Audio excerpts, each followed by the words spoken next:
As a content creator, you should be asking yourself, or a lot of people have asked themselves when it comes to purchasing gear, is do you need a drone in 2021? Like, do you still need one? Was it a fad? Was it hype?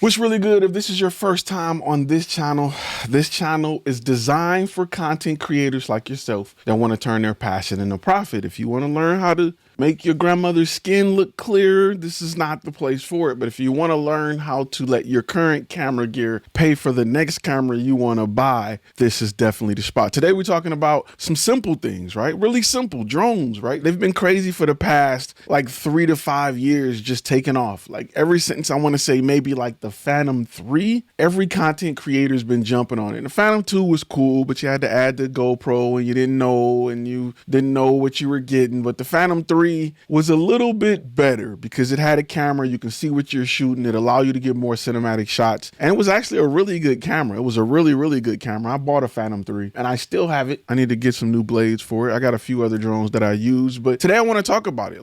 And I think a lot of it has to do with your niche. It got to do with your niche. If you're indoors, don't go buy a drone because it's cool to do. You know, you may not need one for your niche. There are other things that you can use to get some very high angle shots, like a really good monopod. The only time I regularly use a drone is when I do establishing shots. I have a lot of establishing shots, and then I have a client where we film a lot of trailers, and it's a lot easier to get a wider shot from the air than doing everything on the ground. So for that reason, we use drones just to get shots. Now, today, I'm gonna be honest with you. You don't need to go out and get a crazy drone if you get one, but there is something that is extremely important that you need to know before you decide to go out and you decide that a drone is what you need. If you are making money from that shoot, if your client is going to make money from that shoot, if they're going to advertise it, literally, if you're going to put a video on YouTube and you're going to monetize it,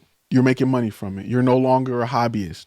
So you need to have a pilot license, right? You need to have that through the FAA. You don't want those problems. And anybody who's a gold member, if you go to the section of Tie Tales, you will see where I posted a video where I had a good little run-in with the FAA, and it'll cost you as much as your house. You don't want those problems. You also got to keep in mind that we are in a time where a lot of people and kids and stuff are just buying drones from Best Buy, and they're slamming them into cars, they're slamming them into planes, they're slamming them into stuff, and regulations are going to continue to get tighter. That on top of the fact that you're starting to look into a lot of commercial uses for drones, so they're going to regulate it even tighter. You got delivery companies that want to use drones, pizza companies that want to use drones, so they're going to have to regulate it to be a tight space. So you want to make sure that you have what you need in order, because they are looking to make examples out of people. And once you start to get your 107, you will understand what areas are no-fly zones, like what areas do you need to get clearance from a local tower. Most people don't know this, but downtown, where all of your buildings are, where all your cool shots come from, is usually a no-fly zone. And if the FAA see footage and you have footage of a downtown, it's a wrap. That's one count. And to give you a short version, if you're not a gold member and you haven't checked out that video, I'm not going to go into detail on the story, but when the FAA pull you in, they do an investigation. And look at all the videos you posted. They look at everything. Trust me, they had pictures of me with the remote in my hand flying, just stuff I posted on Facebook or Instagram, not thinking I was breaking laws. And you don't want to break federal laws because federal time is different than regular time. So you want to make sure that you abide by the rules, because for an example, one count could be $1,000. Well, if they pull up a video and you're downtown flying at night over people, that's 3 counts in the first 20 frames. And then you go to each shot, you're in different locations doing all these tricks and it can add up quick. You don't want to be fined, by the government thousands of dollars, because there is no limit as to which they can come after you. A collection agency can only call you and harass you and put some on your credit. The government can come take your house, drain your bank account, come get your car. They can pull a ring off your wife's finger. Like, there is no end to what they are willing to do to get their money. So you want to make sure you cover yourself. The rules are simple. Like, once you learn everything that's in the 107, like once you understand why the rules are in place, you're like, I get it. Your client is not going to stand up and fight for you. Your client is going to be like, I don't know nothing about this. I'm not a drone guy. I'm a dentist. That's what he said. We'll give you everything you need so that you're not messing with us, and they'll come right after you. So those are things you need to be mindful of. You think it's like not a big deal. I'm just going to do this quick drone shot for a client, throw it in. You think it's not a big deal, and they will come after you. Go ahead and get your pilot license. It's cheap.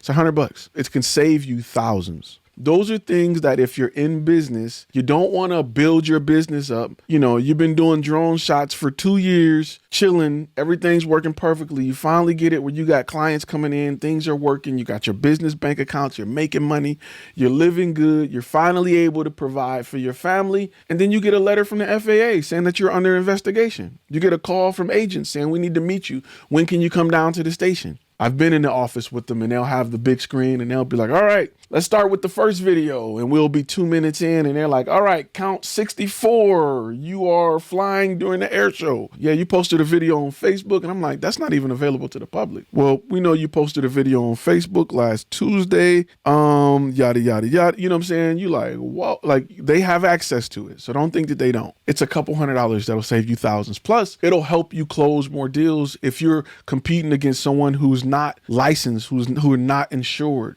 Drone insurance for the year is dirt cheap. It's like $200 or something. And you want that, even though, like, if you look at all of our contracts that we offer, right, with the contract pack, and let me talk about that for a second. One of the biggest things in our contract that's great about the aerial contracts is we can't be responsible for forces of nature, right? Even if you don't have insurance, the goal is to have insurance, but as a drone operator, you don't want to be responsible for forces of nature. So what do I mean by that? The client says, oh, I want a shot where you're filming a house and you're coming back. Well, if a gush of wind come and it push you into a power cable and it cut, the power cable, whatever, you don't want to be responsible for that. You want to make sure you're not at fault for that.